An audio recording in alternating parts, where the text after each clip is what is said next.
एक दिन मदीना में एक सहाबी फौत हुए और रसूलुल्लाह सल्लल्लाहु अलैहि वसल्लम बाकी सहाबा के साथ इस सहाबी का जनाजा लेकर कब्रिस्तान की तरफ जा रहे थे। लेकिन एक आदमी आप सल्लल्लाहु अलैहि वसल्लम का छुप छुप कर पीछा कर रहा था और आहिस्ता आहिस्ता आप सल्लल्लाहु अलैहि वसल्लम के करीब होने की कोशिश कर रहा था। जैसे ही मुसलमान कब्रिस्तान पहुंचे, ये आदमी सीधा आकर आप सल्लल्लाहु अलैहि वसल्लम के पीछे बैठा। लेकिन अचानक आप सल्लल्लाहु अलैहि वसल्लम समझ गए कि ये आदमी चाहता क्या है और आप सल्लल्लाहु अलैहि वसल्लम ने अपनी कमर से चादर हटा दी। इस आदमी ने आप सल्लल्लाहु अलैहि वसल्लम की कमर पर एक निशान देखा और ये देखते ही वो आदमी रोने लगा। ये देखकर सब मुसलमान हैरान थे कि ये हो क्या रहा है। इसीलिए आप सल्लल्लाहु अलैहि वसल्लम ने इस आदमी से पूछा कि बताओ तुम कौन हो और तुम्हारी कहानी क्या है। उस आदमी ने अपनी कहानी शुरू की और कहा, मैं मदीना में एक यहूदी का आम सा गुलाम हूं, लेकिन मैं हमेशा से ऐसा गुलाम नहीं था, बल्कि मेरा ताल्लुक दुनिया की सुपर पावर पर्शियन एम्पायर से।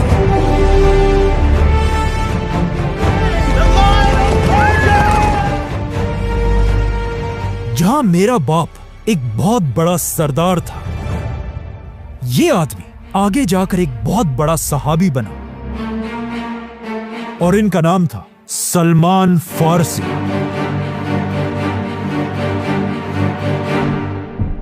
हजरत सलमान फारसी पर्शियन एम्पायर के एक सरदार के घर में पैदा हुए, इसीलिए उन्होंने बचपन से कोई काम नहीं किया था और एक शहजादे की तरह अपनी जिंदगी गुजारते थे, जहां वो सारा दिन अपने खुदा आग की इबादत किया करते थे। क्योंकि उस जमाने में पर्शियन एम्पायर का रिलीजन ज़ोरास्ट्रियन था, जिसमें लोग आग को पूजते हैं। इसीलिए हजरत सलमान फारसी भी इसी आग की इबादत करते थे। जब सलमान फारसी जवान हुए, एक दिन उनके बाप ने उन्हें घर से बाहर किसी काम पे भेजा। रास्ते में उन्हें एक बिल्डिंग नजर आई और उस बिल्डिंग से कुछ अजीब आवाजें आ रही थी। जब वो इस बिल्डिंग के अंदर गए, उन्होंने देखा कि कुछ क्रिश्चियंस अपने खुदा की इबादत कर रहे थे। हजरत सलमान को उनकी आवाज और इबादत करने का तरीका बहुत पसंद आया। उन्होंने अपना सारा दिन इसी चर्च में गुजारा और यहीं पर उन्होंने अपना रिलीजन छोड़कर क्रिश्चियनिटी कबूल की। और वो इतना इंप्रेस हुए कि उन्होंने इन क्रिश्चियन से कहा कि मुझे बताओ ये रिलीजन आया कहां से है। उन क्रिश्चियंस ने हजरत सलमान फारसी से कहा कि अगर आपने सही क्रिश्चियनिटी सीखनी है तो आपको पर्शियन एम्पायर छोड़कर रोमन एम्पायर की तरफ जाना होगा।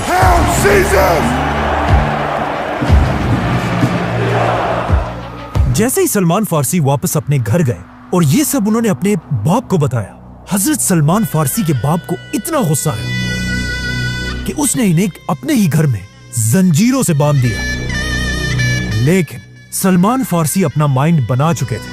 उन्होंने किसी तरह इन जंजीरों से अपने आप को छुड़ाया और अपने घर से भागकर पर्शियन एम्पायर को छोड़कर रोमन एम्पायर की तरफ चले गए और वहां पहुंचते ही सबसे बड़े क्रिश्चियन आलिम के स्टूडेंट बने।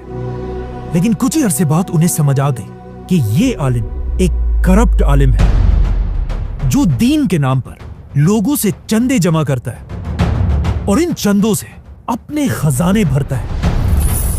कुछ ही अरसे बाद जब ये आलिम मर गया और लोग जमा होकर उन्हें बहुत इज्जत से दफना रहे थे, हजरत सलमान ने उस आलिम के सारे खजाने लोगों के सामने खोल दिए और इस आलिम को सबके सामने एक्सपोज कर दिया। ये देखकर लोगों ने उस आलिम को दफनाने के बजाय एक खंबे पर लटका दिया और उसे पत्थरों से मारने लगे। इस करप्ट आलिम की जगह अब एक नया स्कॉलर आया, जिसके बारे में हजरत सलमान फारसी कहते हैं कि वो वाकई में एक बहुत ही नेक स्कॉलर था। लेकिन जब बहुत अरसे बाद ये आलिम भी अपने डेथ बेड पर था, हजरत सलमान फारसी उनके पास गए और उनसे कहा, मुझे एक ऐसे आलिम के बारे में बताएं जो आपकी तरह एक नेक आदमी है।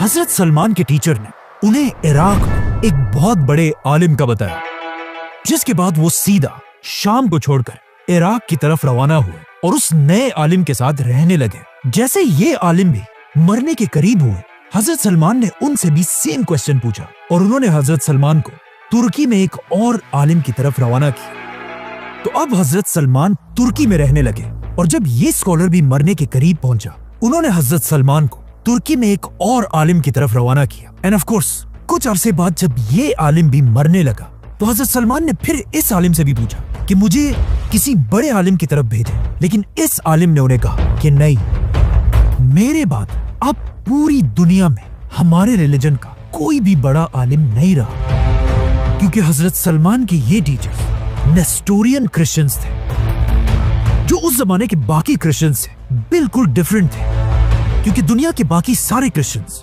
ईसा अलैहिस्सलाम को अपना खुदा मानते थे, लेकिन ये क्रिश्चियंस उन्हें सिर्फ एक इंसान समझते थे। बाकी सारे क्रिश्चियंस मरियम अलैहिस्सलाम को मदर ऑफ गॉड कहते थे, मतलब खुदा की माँ, लेकिन नेस्टोरियन क्रिश्चियंस मरियम अलैहिस्सलाम को सिर्फ जीसस, एक इंसान की माँ समझते थे, जो बिल्कुल मुसलमानों के बिलीफ के साथ मिलता जुलता है। इसीलिए उस स्कॉलर ने हजरत सलमान से कहा कि अब बाकी सारे क्रिश्चियंस को छोड़ो, क्योंकि वक्त आ चुका है दुनिया में एक नए पैगंबर के आने का, और मैं तुम्हें उस पैगंबर की निशानियां बताता हूं। वो पैगंबर इब्राहीम अलैहिस्सलाम के रिलीजन पर होगा और वो अरब की जमीन पर पैदा होंगे।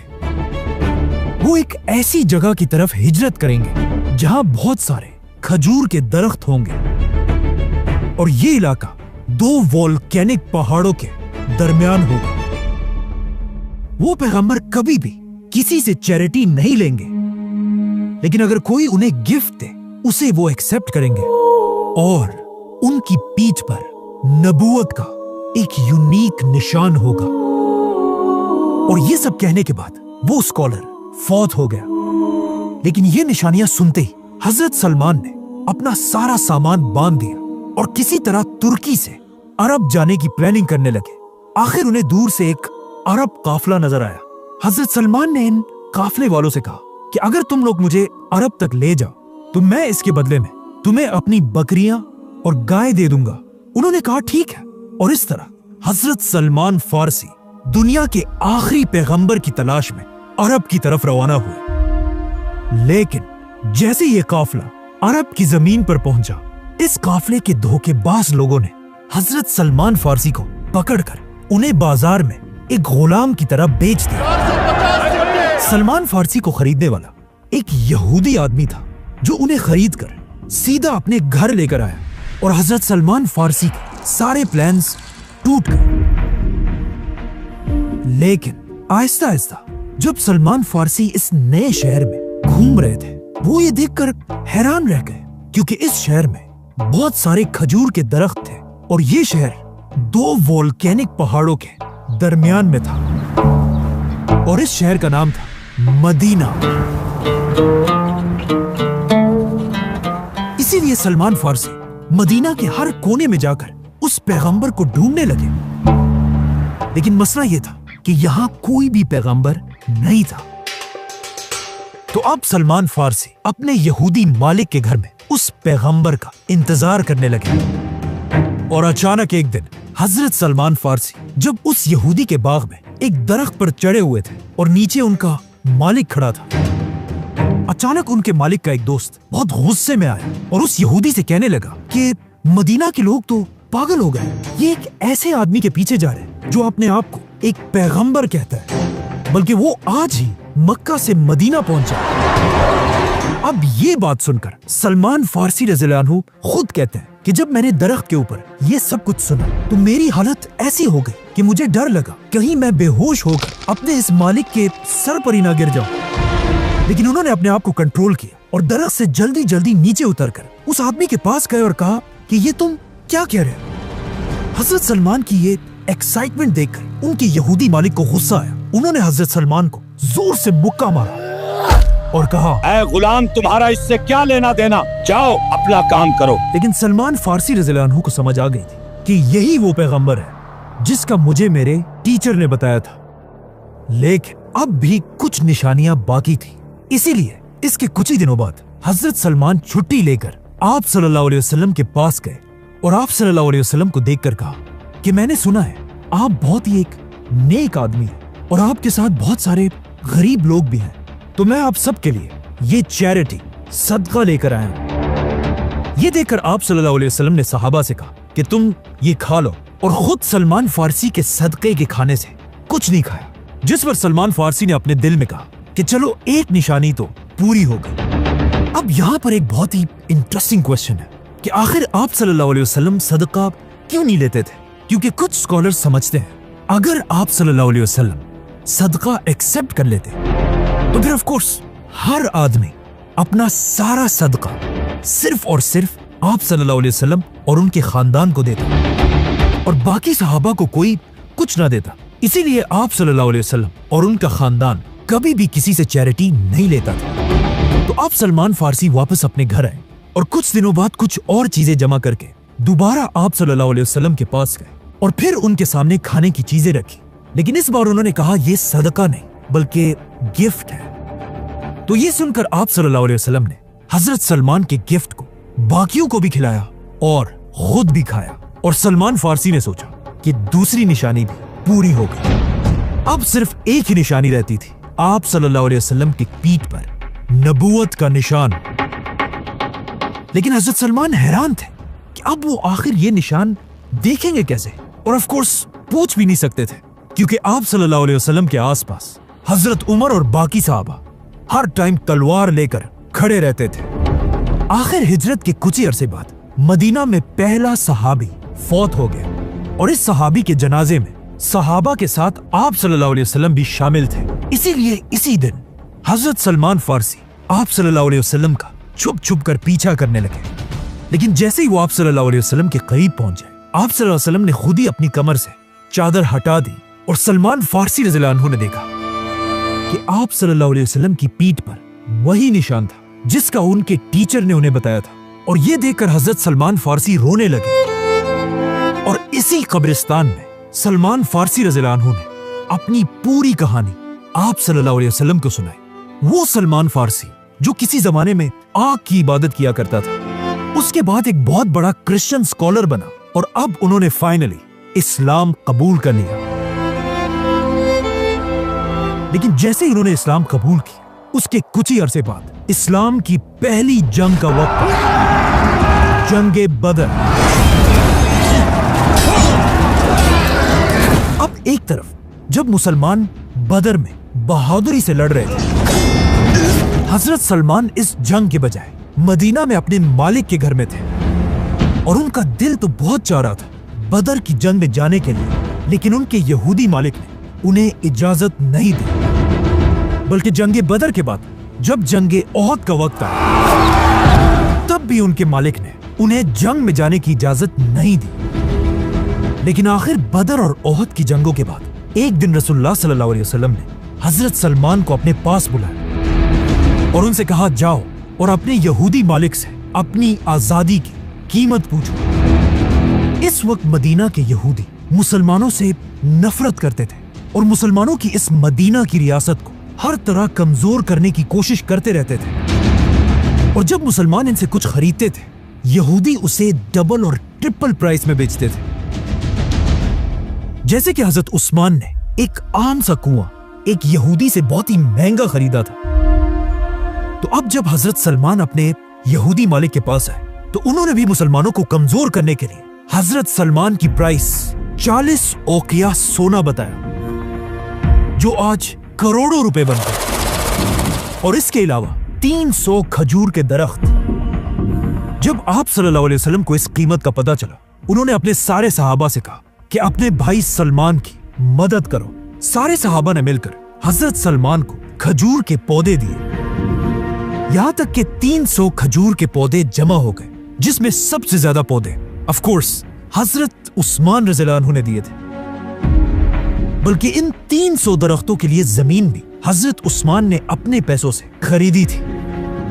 जिसके बाद रसूलुल्लाह सल्लल्लाहु अलैहि वसल्लम ने उस यहूदी को सोना भी दिया। और इस तरह हजरत सलमान फारसी मुसलमानों की मदद से आजाद कर दिए गए। और हजरत सलमान, जो असल में पर्शियन एम्पायर से थे, अब उन्हें मदीना में सिटीजनशिप मिली। मतलब उस जमाने में एक आम मुसलमान को आसानी से मदीना की सिटीजनशिप मिल जाती थी। लेकिन आजकल के अरब मुमालिक में कोई भी मुसलमान नेशनैलिटी लेने का सोच भी नहीं सकता। जैसे ही सलमान फारसी आजाद हुए, मुसलमानों की तीसरी बड़ी जंग का वक्त आया, जंगे खंदक।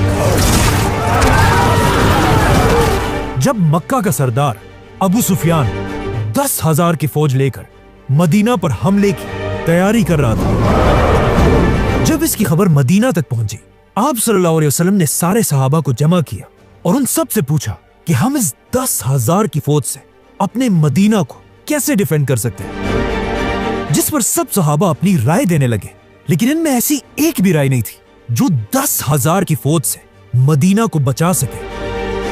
आखिर इस महफिल में एक सहाबी की आवाज आई, जिन्होंने कहा कि मेरे पास एक आइडिया है। आज से बहुत साल पहले जब मैं सुपर पावर पर्शियन एम्पायर में रहता था, और जब भी कोई बड़ी फौज हम पर हमला करती थी, हम अपने आप को बचाने के लिए अपने शहर के बाहर एक खंदक, ट्रेंच खोदा करते थे, ताकि चाहे दुश्मन जितना भी बड़ा हो, वो इस खंदक को क्रॉस ना कर सके।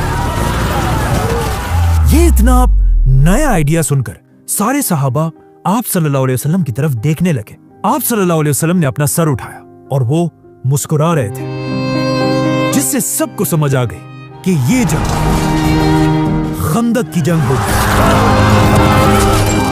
मदीना के मुसलमान हजरत सलमान के इस आइडिया से इतना इंप्रेस हुए, जिस पर मदीना के अंसार कहने लगे, सलमान हमारे ग्रुप से है, क्योंकि वो हिजरत से पहले मदीना में रहा करते थे।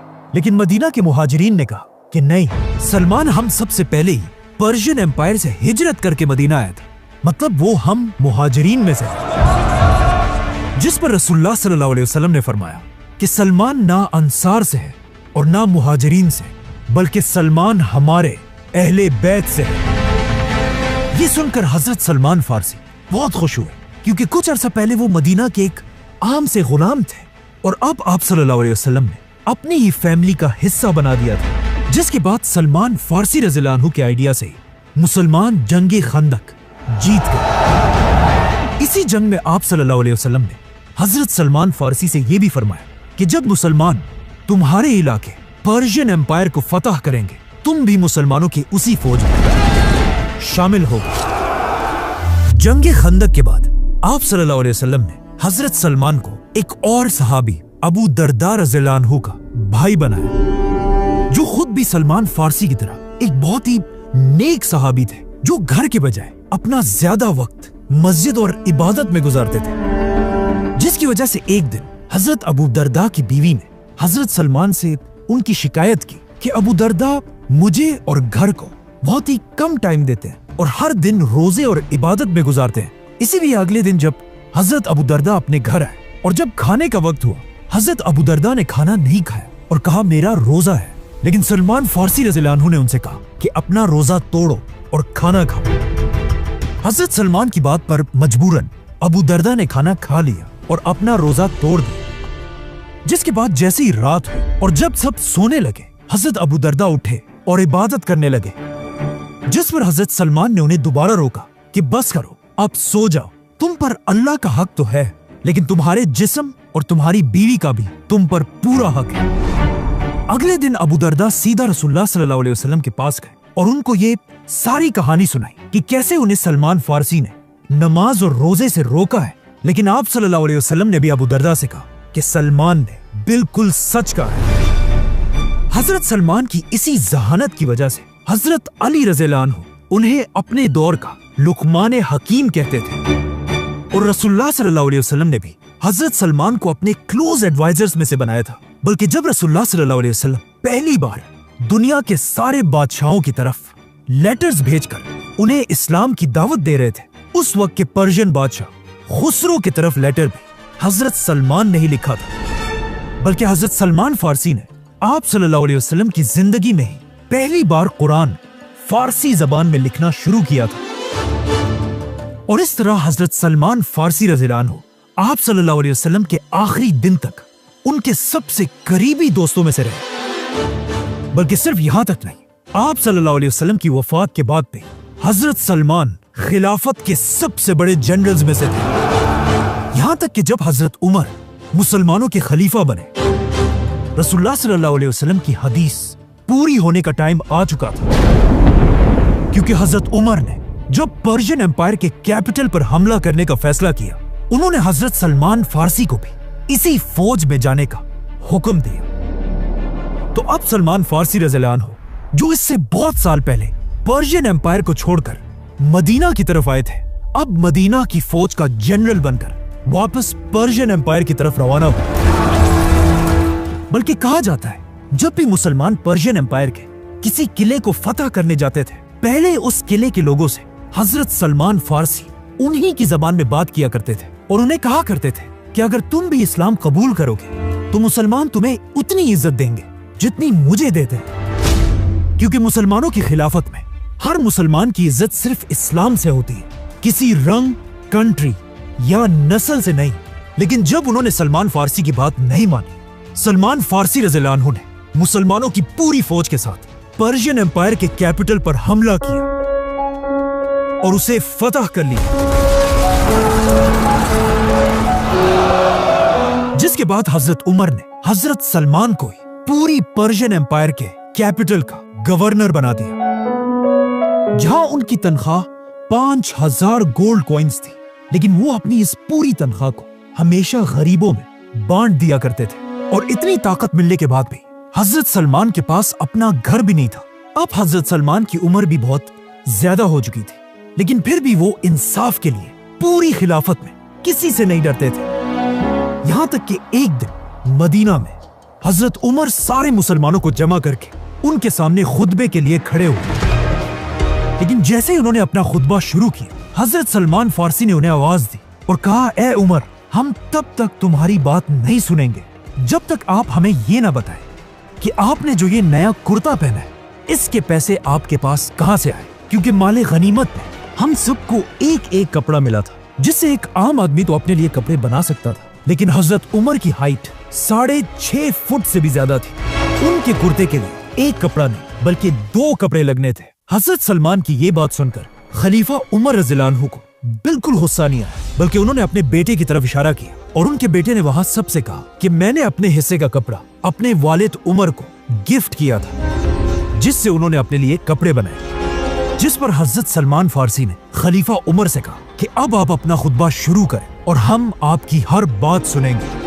और आखिर हजरत उस्मान रज़ियल्लाहु अन्हु की खिलाफत में हजरत सलमान फारसी उसी पर्शियन एम्पायर में जहां वो पैदा हुए थे बीमार पड़ गए, और अपनी जिंदगी के आखिरी दिन उन्होंने अपनी बीवी को अपने पास बुलाया और कहा, मेरी बेड के चारों तरफ एक अच्छी सी परफ्यूम डाल दो और जाकर घर के सारे दरवाजे खोल दो, क्योंकि मेरे पास कुछ बहुत ही इंपॉर्टेंट मेहमान आने वाले हैं, फरिश्ते।